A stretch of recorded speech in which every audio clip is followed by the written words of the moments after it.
পাপ যদি করে পাপ তার বাপকেও ছাড়ে না। একটা গর্ভবতী মহিলা যেমন হাজার বস্ত্র দিয়ে তার গর্ভকে ঢাকা রাখতে পারে না, আর এই জগতে পাপ যদি করে পাপ তার বাপকেও ছেড়ে কথা বলে না। ও মাইরা, পাপ যে করবে পাপের শাস্তি তাকেই ভোগ করতে হবে। লক্ষ্য করে দেখুন তার ছোট্ট একটা প্রমাণ। এক ভদ্রলোক রাস্তা দিয়ে হাঁটছে, আর হাঁটতে হাঁটতে একটা আম গাছ দেখতে পেয়েছে। আচ্ছা, আম গাছটাকে দেখতে পেল, চোখ দেখতে পেয়েছে আম গাছটা, তাই তো? তাহলে আম গাছটাকে যখন দেখতে পেয়েছে, এবার ভদ্রলোক ভাবলো যে ওই আম গাছটা দেখতে পেয়েছি, আম গাছের কাছে আমাকে যেতে হবে। তাহলে আম গাছের কাছে যখন গেল, আম গাছের কাছে কে নিয়ে গেল? চোখ নিয়ে যায়?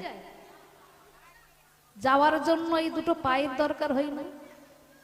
তাহলে পা নিয়ে গেল আম গাছের কাছে। আচ্ছা মা, আম গাছের কাছে যখন নিয়ে গেল, সুন্দর আম হয়েছে দেখে ভাবলো আমার তো পিপাসা পেয়েছি, যদি একটু আম আমি পেড়ে খেতে পারতাম। তা ভদ্রলোক কি করেছে? আমটাকে পেড়েছে। পাড়ার জন্য কিসের প্রয়োজন? জোরে হাতে প্রয়োজন। তাহলে হাত দিয়ে আমটাকে পেড়েছে। এবারে আমটাকে পেড়ে তো হাতে ধরে বসে থাকবে না, তাহলে আমটাকে খেতে হবে। তাহলে খাওয়ার জন্য কিসের প্রয়োজন? মুখের প্রয়োজন। তাহলে দেখলো চোখ, নিয়ে গেল পা, পাড়লো হাত, আর খেলো মুখ। এবারে ভদ্রলোক যখন আমটাকে খাচ্ছি, আর খাওয়ার সঙ্গে সঙ্গে আম গাছের যে মালিক ছিল, সেই মালিক দেখতে পেয়েছে তার আম চুরি করে কি খাচ্ছে। এবারে আম গাছের মালিক কি করেছে? একটা বড় লাঠি নিয়ে এসে যে ভদ্রলোক আম খাচ্ছে, ওই ভদ্রলোকের পিঠে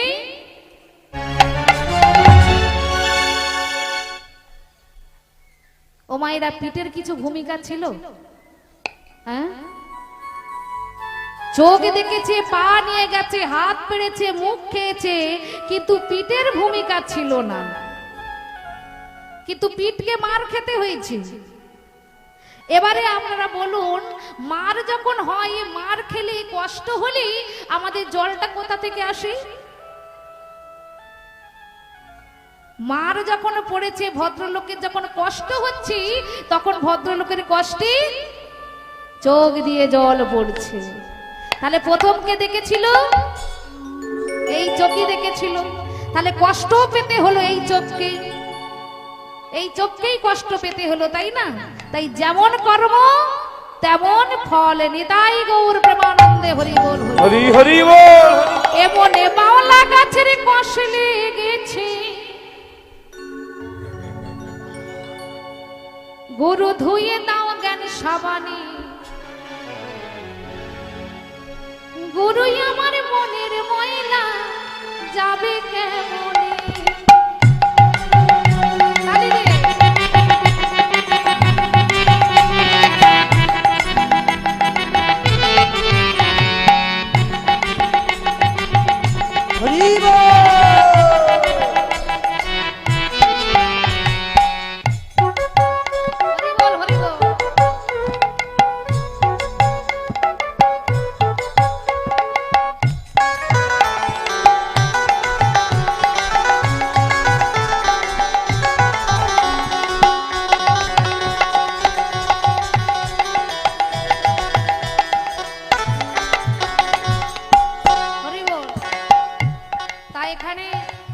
বাবারা সেবার ব্যবস্থা করেছি, তা আপনারা সেবা পেতে যাবেন অবশ্যই, আমি বারণ করব না।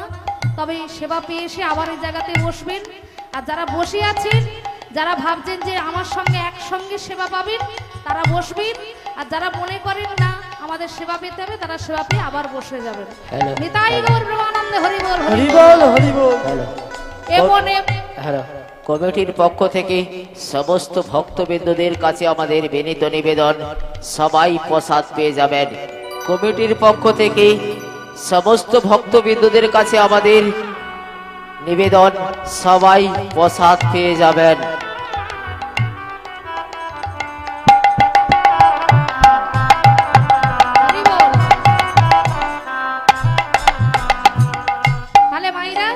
যাদের প্রসাদ পেতে ইচ্ছুক তারা পাবেন, অবশ্যই পাবেন।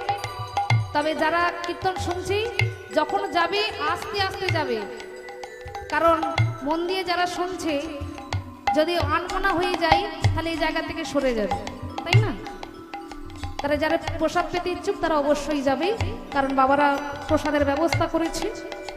এমনে বাওলা গাছের কষলে গেছে, গুরু ধুয়ে দাও জ্ঞান সাবানে। গুরু আমার মনের ময়লা যাবে কেমনে, গুরু আমার মনের ময়লা যাবে কেমনে, গুরু আমার মনের ময়লা যাবে কেমনে।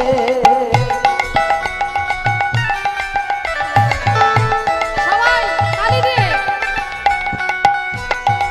হরিবল হরিবল।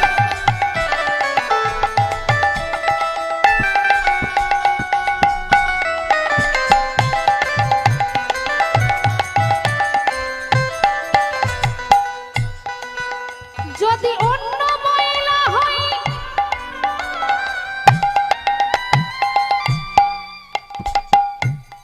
তাই ধুয়ে ফেলা যায়, রাস্তায় চলতে চলতে যদি ধুলো বালি লেগে যায়, ও ভাইরা, রাস্তায় চলতে চলতে যে ধুলো লেগে যায় তাকে সাবান দিয়ে ধুয়ে ফেলা যায়, যায় না? তাই কি বলছে, যদি অন্য ময়লা হয় তাকে ধুয়ে ফেলা যায়, কিন্তু গুরু মনের ময়লা বড় ময়লা ধোয়া নাহি যায়। হরি বল।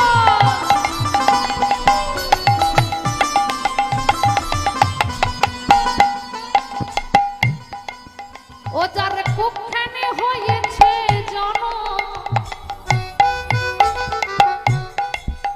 ও যার কুক্ষানে হয়েছে জনম, ও কই কই তা সবই জানে, গুরু আমার মনের ময়লা যাবে কেমনে।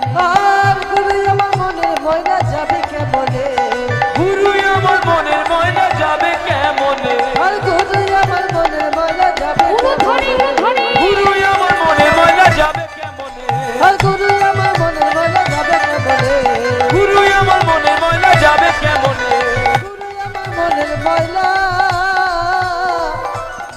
যাবে কেমনে। এই কি আছিস? তাড়াতাড়ি এখানে আয়। আমি তো তাকে রেখে দিয়েছি এক জায়গায়, কেউ তো জানে না। তো এক কাজ কর, আমার বন্ধু তো তার ছেলের জন্মদিন তো একদিন করতো, আমি একদিন করব না, আমি 1 মাস ধরে করব। আপনাদের সবার 1 মাস ধরে আমার বাড়িতে নিমন্ত্রণ, আমার ছেলের জন্মদিন 1 মাস ধরে আপনারা আমার বাড়িতে সেবা করবেন, তাহলে আপনাদের মনে আনন্দ হবে না মা? হ্যাঁ, যে 1 মাস আমাদের কিছু করতে হবে না, রাজার বাড়ি যাব আর প্রসাদ পাবো, আমরা রাজার বাড়ি খাবো আর কাজকর্ম করতে হবে না, তাহলে মনে আনন্দ। কিন্তু রাজা চিন্তা করলেন যে আমি যে আমার ছেলে রাজা যে হবে তার তো কোনো গ্যারান্টি নাই, তা এক কাজ করলে হয় না, একটা জ্যোতিষীকে ডেকে এনে যদি একটুখানি গণনা করে দেখা যেত আমার ছেলে রাজা হবে কিনা, তাহলে বোঝা যাবে যে আমার ছেলে রাজা হবে। হরি বল হরি বল। এবারে জ্যোতিষীকে ডেকে নিয়ে এসে যেই না তার ছেলের গণনা করবে, আর এদিকে ওই যে কারাগারের মধ্যে একজনকে বন্দী করে রেখেছিল তার বাবা বলেছিলেন যে তোর কোমরে যেটা বেঁধে দিচ্ছি, তুই যখন বিপদে পড়বি ওর সামনে বসে বসে কাঁদবি, তুই যখন বিপদে পড়বি ওর সামনে বসে বসে কাঁদবি। এবারে যখন ঘুম ভেঙে গেছে, ছোট্ট ছেলেটা মাগো চোখের জলে কাঁদছে, কারণ তার বাবাকে মাকে একই চিতার মধ্যে পুড়তে দেখেছি।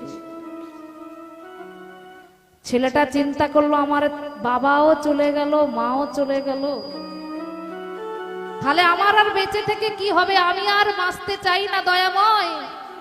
ওই শালগ্রাম শিলাটা সম্মুখে করে ছোট্ট ছেলেটা কাঁদছে, আমার বাবা মা যখন চলে গেছে আমার বেঁচে থেকে কি হবে। হে ভক্তমণ্ডলী, এ জগতে যার বাবা নাই মা নাই তার জগতে কেউ নাই। যার বাবা মা নাই তার জগতে কে আছে? যত আত্মীয় স্বজন থাকুক না কেন, বাবা মার মতো হবে কি মা? যখন দাঁত থাকে তখন আমরা দাঁতের মর্যাদা বুঝি না, যখন দাঁতগুলো পড়ে যায় তখন আমরা তার মর্যাদা বুঝতে পারি। একটা ছেলে দেখবেন তার মা নাই বাবা নাই, রাস্তার মধ্যে বসে আছে। কেন বসেছে? সে কিছু খাবে বলে পয়সা চাইছে, খিদের জ্বালা সহ্য করতে পারছে না বলে। ওই ছোট্ট ছেলেটা কারাগারের মধ্যে বলে উঠল যে প্রভু, আমার তো এদিকে খিদের জ্বালা, আমি খেতেও পারছি না, আর আমার বাবা মা কেউ নাই, তাহলে তুমি কেন আমায় বাঁচিয়ে রেখেছো? কেন তুমি আমাকে তুলে নিচ্ছ না? হে দয়াময়, না, আমাকে তোমার রাঙা চরণে সমর্পণ করলাম, তুমি আমাকেও তুলে নাও দয়াময়। পিঞ্জরে খুলে দিয়েছি, যা কিছু বলার সবই আমি বলে দিয়েছি। যা রে যা, উড়ে যা,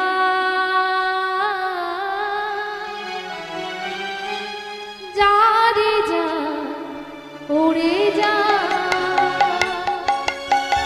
পিঞ্জর খুলে দিয়েছি, যা কিছু বলার ছিল বলে দিয়েছি। যারে যারে উড়ে যা, যারে যারে উড়ে যা। হে দয়াময়, আমার আর কিছু বলার নাই, আমি সব তোমায় বলে দিয়েছি। এবারে তুমি আমাকে তোমার করে নাও, আর আমি থাকতে চাই না দয়াময়, আমাকে তোমার করে না। পিঞ্জরে খুলে দিয়েছি, যা কিছু বলার সবই বলে দিয়েছি। যা রে যা, উড়ে যা, যা রে যা, উড়ে যা। আর পিঞ্জর খুলে দিয়েছি, যা কিছু বলার ছিল বলে দিয়েছি। যারে যারে উড়ে যা, যারে যারে উড়ে যা। যারে জানিল আকাশে যা, যারে জানিল গগনে যা। আর যারে জানিল আকাশে যা, যারে জানিল গগনে যা। যারে জানিল আকাশে যা, যারে জানিল গগনে যা। আর যারে জানিল আকাশে যা, যারে জানিল গগনে যা। পিঞ্জর খুলে দিয়েছি, যা কিছু বলার সবই বলে দিয়েছি। যা রে যা, উড়ে যা, যা রে যা, উড়ে যা। পিঞ্জর খুলে দিয়েছি, যা কিছু বলার ছিল বলে দিয়েছি। যারে খাঁচার পাখি যা, যারে খাঁচার পাখি যা। আর কতদিন থাকবি পাখি খাঁচার ভিতরে, একদিন যাবি চলে নীল গগনে। আর কতদিন থাকবি পাখি খাঁচার ভিতরে, একদিন খাঁচার ভিতরে চলে আর থাকতে হবে যাবি না, নীল যাবি। গগনে। আর কতদিন থাকবি পাখি খাঁচার ভিতরে, একদিন যাবি চলে নীল গগনে।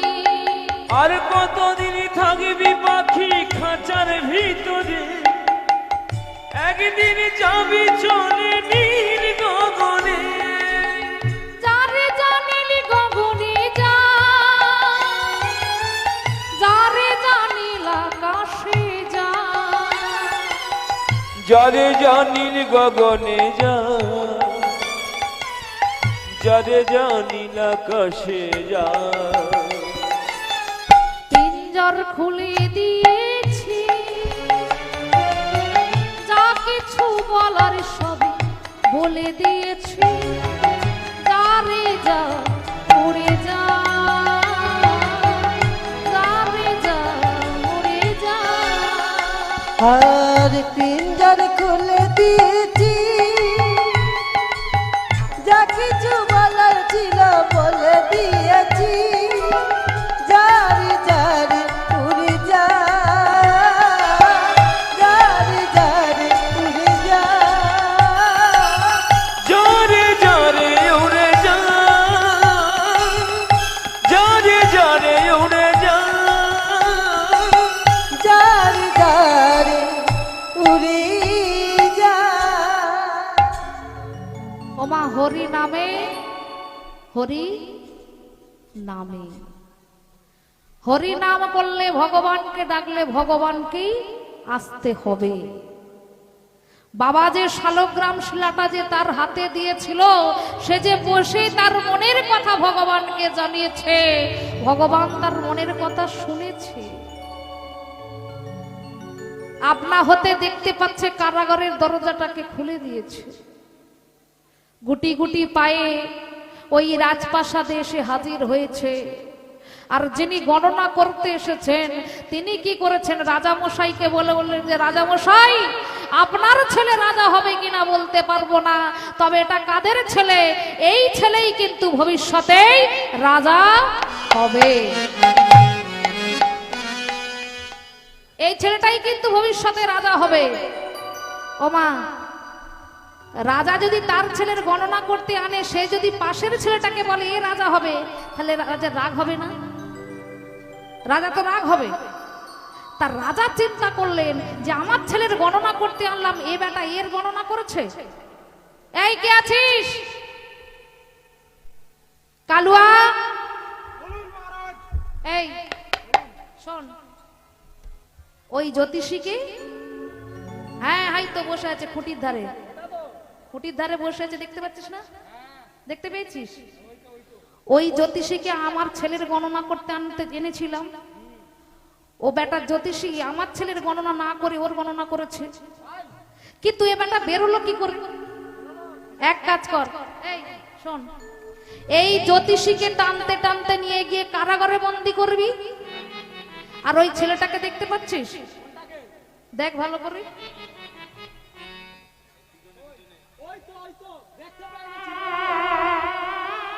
দেখতে পেয়েছিস তো? শোন, ওই ছেলেটাকে নিয়ে তুই কি করবি জানিস? তুই ওকে নিয়ে গিয়ে আমাদের যে গোপনে একটা কালী মন্দির আছে, হ্যাঁ হ্যাঁ, ওই কালী মন্দিরে নিয়ে গিয়ে ওই ছেলেটাকে বলি দিবি। আর শোন না, ওকে বলি দেওয়ার পরে তোকে এত স্বর্ণ মুদ্রা দেবো যে তোকে আর খেতে খেতে হবে না। হ্যাঁ, আরে ওইভাবে ডাকলে হবে না, ও তো ভয় পেয়ে যাবে। ওইভাবে ডাকলে, শোন শোন শোন, ওকে ভালো করে বুঝিয়ে সুঝিয়ে নিয়ে যেতে হবে। তুই বলবি ওর মা এসেছে।